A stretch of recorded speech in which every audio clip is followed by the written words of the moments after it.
You will hear a number of different recordings, and you will have to answer questions on what you hear.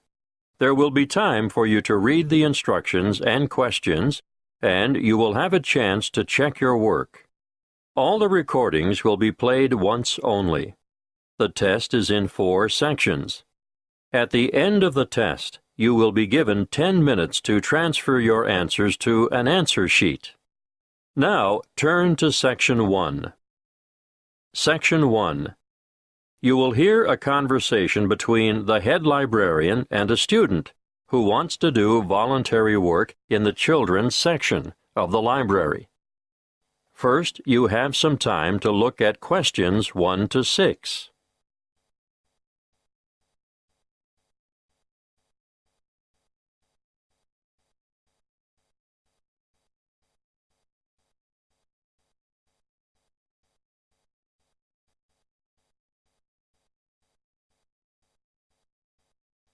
You will see that there is an example that has been done for you. On this occasion, only the conversation relating to this will be played first. Good morning.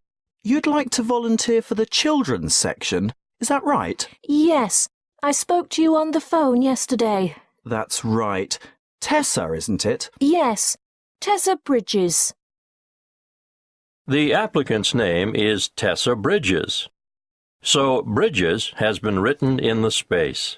Now we shall begin. You should answer the questions as you listen because you will not hear the recording a second time. Listen carefully and answer questions 1 to 6. Good morning. You'd like to volunteer for the children's section, is that right? Yes, I spoke to you on the phone yesterday. That's right. Tessa, isn't it? Yes, Tessa Bridges. Thank you for coming in today, Tessa. Before we discuss what a volunteer does in the library, I'll need to get some details from you. No problem. What would you like to know? Where do you live, Tessa? I still live with my family in Northwood, 51 Matthew Drive. Mathew? Matthew Drive? Actually, there are 2 T's. Mattthew. Oh, thank you. And the postcode for Northwood is? Oh, I'm still confused about that. It used to be 2614, which of course I still remember, but the post office has recently changed it to 4126. So, 4126. Now, you're a university student, aren't you? Not exactly. I go to Northwood Polytechnic. I'm in my final year. In your final year. So what are you studying? I mean your main subject. Oh, I'm majoring in creative writing. And are you enjoying that? Very much so. I love it.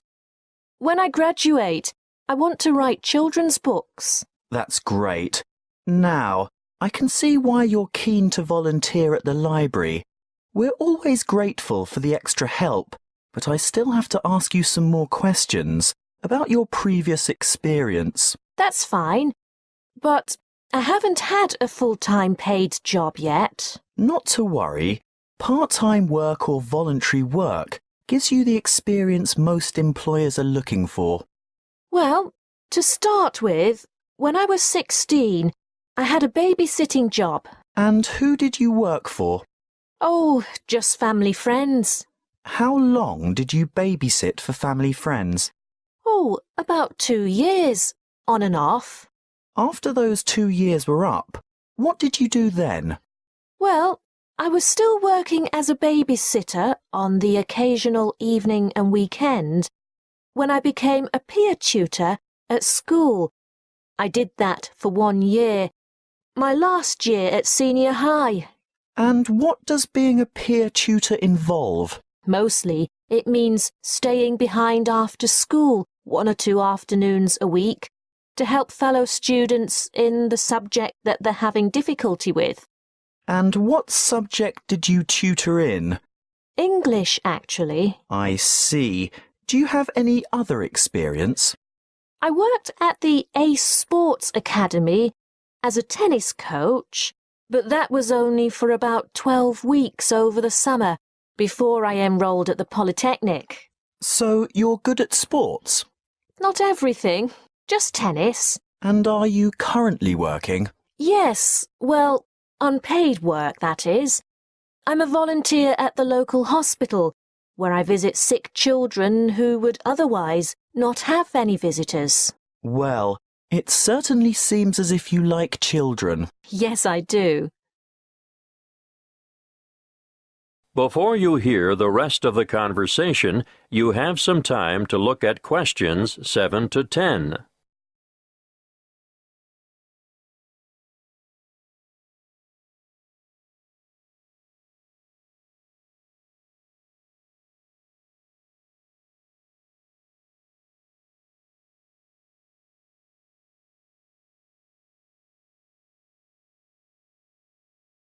Now, listen and answer questions 7 to 10. Well, Tessa, what I need to know now is what your schedule is like so that we can fit you into the roster here. Can I assume that you're not able to work Monday to Friday during office hours? Right. I'm very busy with lectures, workshops, and assignments during the week. How about weeknights? Say 5 to 7 in the evening. That's a very busy time in the children's section. Well, I couldn't commit to more than 3 evenings a week, and even then it would depend on my schedule. Yes, I understand. If possible, we could make arrangements a week in advance. Would that help? Yes, that might work. Are weekends okay?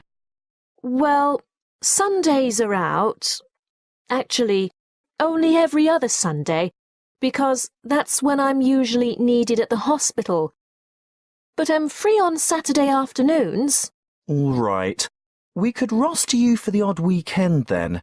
What about school holidays? Definitely. No problem whatsoever. I don't have any other commitments during the holidays. That's good to hear. We have droves of children here in the holidays, as you can imagine. Thank you. Well, Tessa, we'll send you a letter of appointment in the mail, and we look forward to having you join us as a volunteer. Thanks very much. Now, as for your duties. That is the end of Section 1. You now have half a minute to check your answers.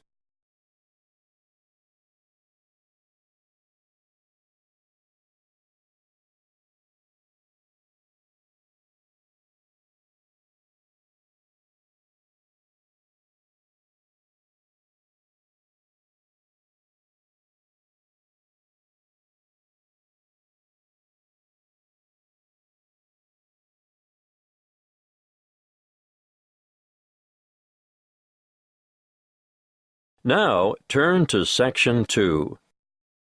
Section 2. You will hear a radio advertisement for a health program. First, you have some time to look at questions 11 to 17.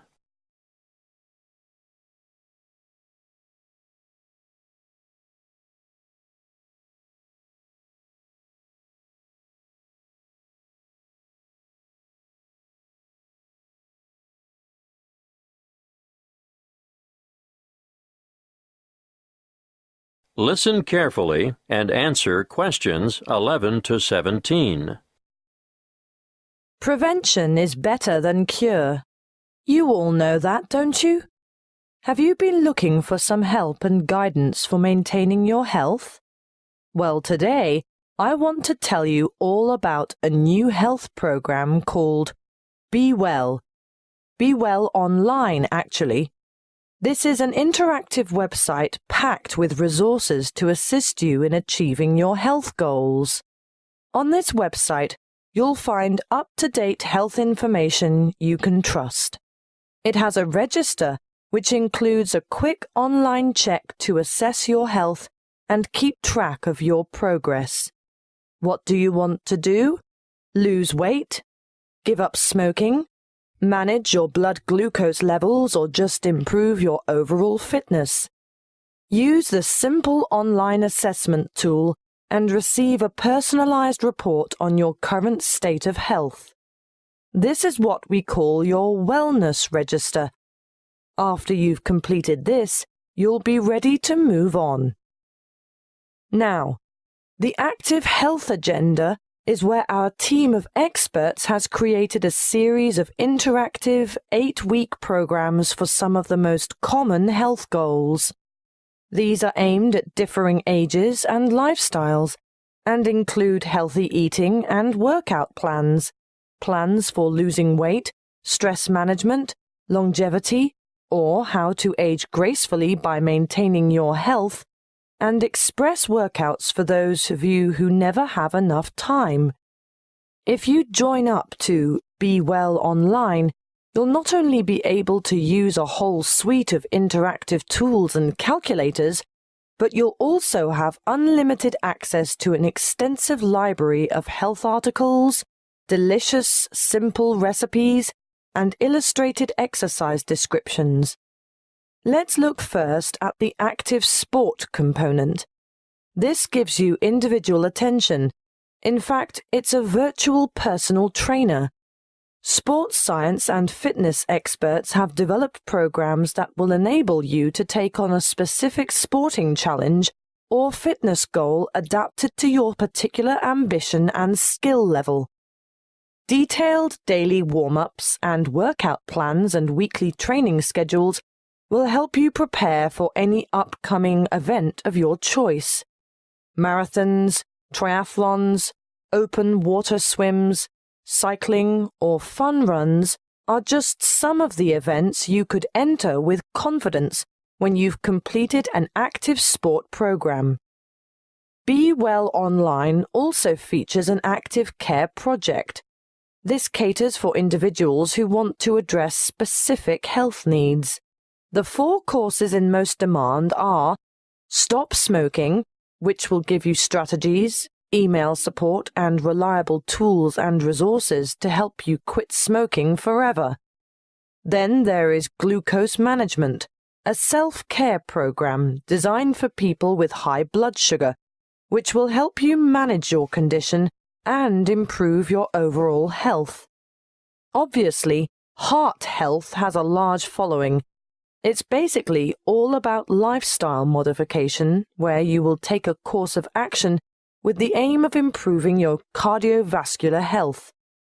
Those of you who suffer from neck and/or back pain will benefit from the Back Care program, but we're talking about minor troubles here. Anything major should be attended to by a qualified physician in person. So, what are you waiting for? Register today at bewellforlife.com. Before you hear the rest of the talk, you have some time to look at questions 18 to 20.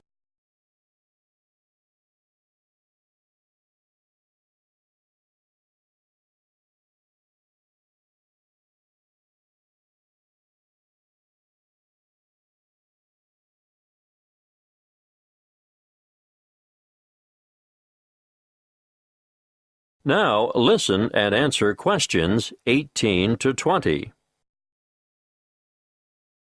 Okay, I can hear some of you saying that you don't have enough willpower to go through with our online program. Well, just for people like you, we offer Be Well Coaching. What is it? It's a telephone-based service that will give you the extra support, motivation, and techniques that will provide the impetus for you to bring about permanent changes. Who runs it? The course is delivered by experienced health coaches, as well as qualified exercise physiologists, dietitians, and nurses. Who can use it? Well, this service is really for those of you who have serious health concerns like diabetes, arthritis, or high blood pressure. I know there are many of you out there who could benefit from this. How does it work? Your health coach will provide assistance as you develop a plan and maintain regular contact over a period of 6 months to help you stay on track. You'll also get access to a phone-in service for extra support if you need it, and you'll be provided with health information specifically targeted at your individual problem. Now, what could be better than that?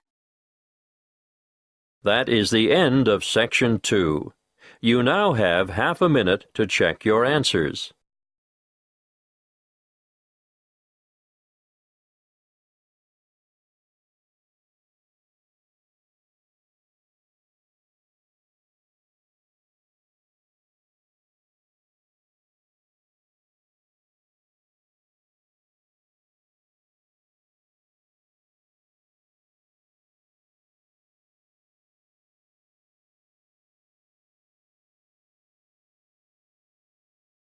Now turn to Section 3. Section 3.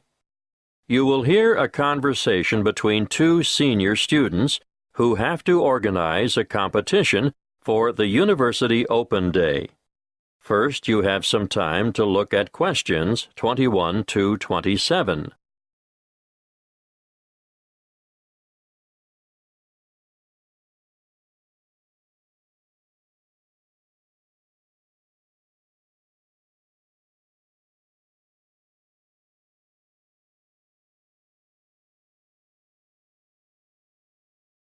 Listen carefully and answer questions 21 to 27. Hi, Grant. What sort of competition do you think we should organize? Well, Claire, the Open Day Committee was pretty clear on that. It must be something with youth appeal. That makes sense. After all, most of the visitors will have just left high school. Yeah, so I was thinking technology? Do you mean something which uses the latest technology, like an iPod?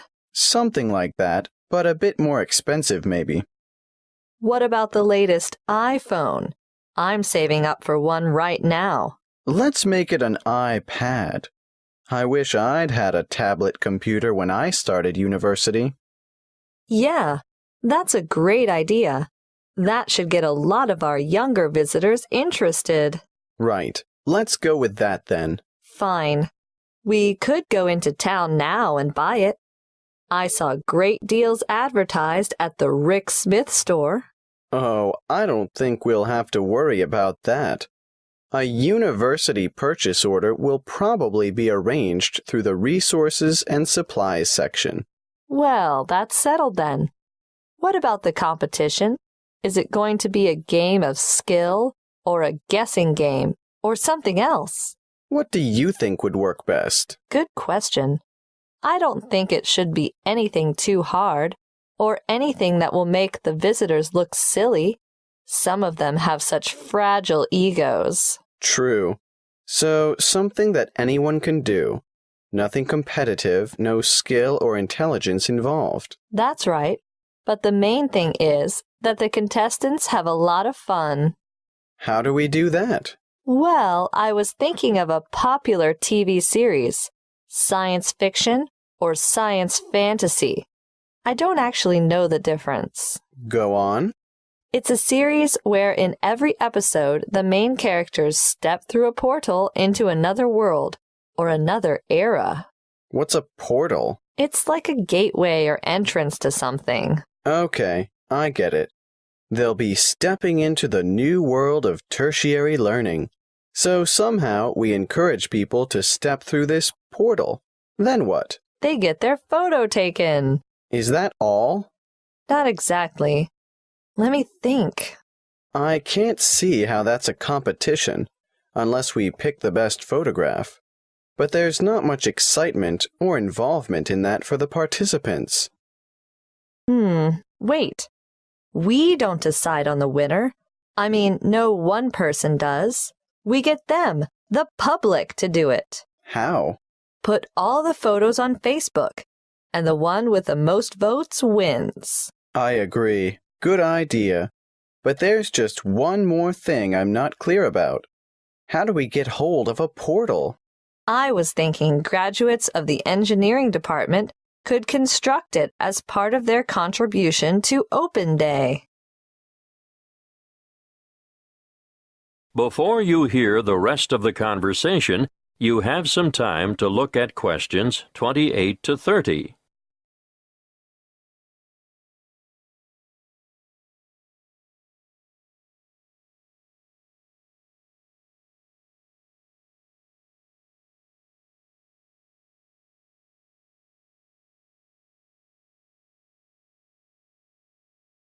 Now listen and answer questions 28 to 30. How do visitors enter the competition on Open Day? Well, firstly, they have to make their way to the Portal photo booth on campus. Okay, a bit like a treasure hunt to start with. Yes, and then they get their photo taken stepping through the portal. And they'll have to write down their details. You know, name, phone number, email. No, hang on. Let's keep it simple. Just name and email address should do. Then after, say, the 30th of July, people can visit the university Facebook page and vote for their favorite photo. So the photo with the most votes wins. Yes, I think that should generate quite a bit of interest. What about a cutoff date? Of course, maybe, the most popular photo as of 5 p.m. on the 10th of August will collect the iPad. And the winner will be notified by email. And the winning photo will be enlarged and published in full color on the university Facebook page. That is the end of Section 3. You now have half a minute to check your answers.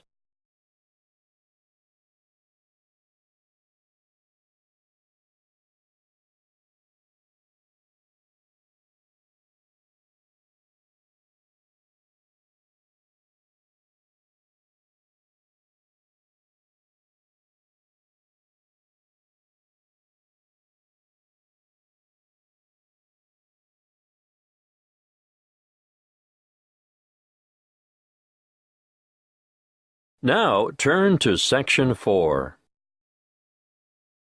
Section 4. You will hear a talk given by a lecturer in the Environmental Studies Department on agriculture and environment. First, you have some time to look at questions 31 to 40.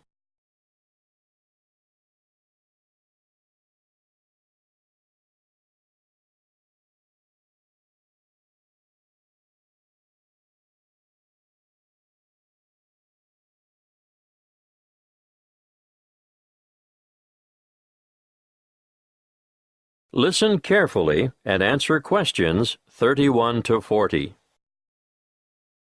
Welcome to this lecture on agriculture and the environment. I hope it is enough to make some of you decide on a career in the field of agricultural science. As you all know, food is a basic human need, and producing enough of it is the single greatest challenge facing the modern world. Developing nations have rapidly expanding populations, so agriculture should be central to any development agenda for those countries. What's more, 75% of people in the developing world are dependent, directly or indirectly, on agriculture for their livelihood. And for many low-income countries, it's the most important sector of the economy, accounting for 50% of GDP, and sometimes it's the primary, if not only, source of foreign currency. Now, of course, when I talk about agriculture, I am using the term to encompass more than just growing food crops. Of course, livestock farming, fishing, and forestry are included. In order to combat wide-scale food shortages, agricultural research programs are underway in many areas. Using science is one way to increase productivity. But, a word of warning, agriculture must also be sustainable. Let's look at approaches that are not sustainable. Firstly, overgrazing and intensive cropping are two ancient but destructive practices that lead to loss of soil fertility. Secondly, the modern idea of liberal application of chemical pesticides and herbicides has had disastrous consequences for the health of the land, ranging from the pollution of water sources to the destruction of wildlife. These practices have ignored the mechanisms that sustain ecological communities.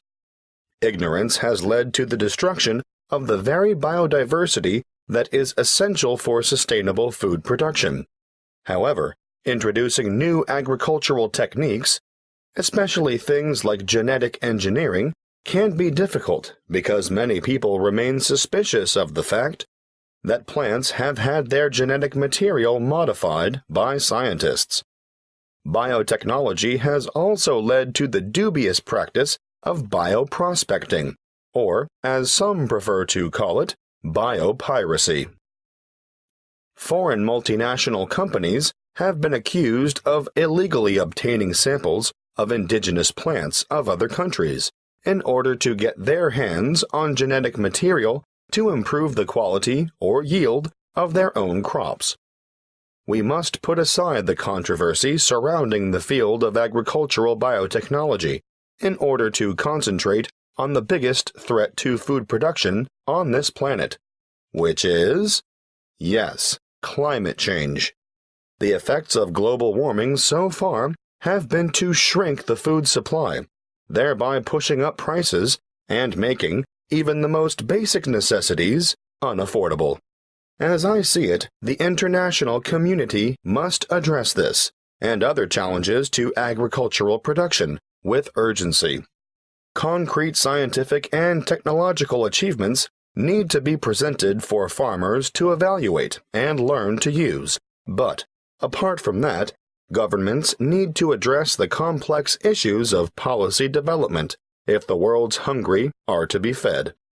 Environmental policies need to be put in place to protect ecosystems and correct soil degradation where possible. Countries cannot continue to exploit natural resources whilst ignoring the consequences. In fact, I'd like to see teams of agriculture and environment experts making up a global network which would monitor the world's farming systems. Different farming systems should be studied not only with a view to analyzing the environmental effects, but the social and economic effects as well. The studies would be carried out with a view to stemming pollution and erosion and promoting safe, cost-effective practices that will guarantee a secure food supply in the future. Monitoring sites would need to be set up all across the world and data collected in a systematic way. Of course, building the online infrastructure for such a project would cost millions of dollars, and there would be ongoing costs involved with the monitoring system. But the information gathered would go a long way towards solving the problem of feeding the masses and ensuring millions of people don't face a hungry future. That is the end of Section 4. You now have half a minute to check your answers.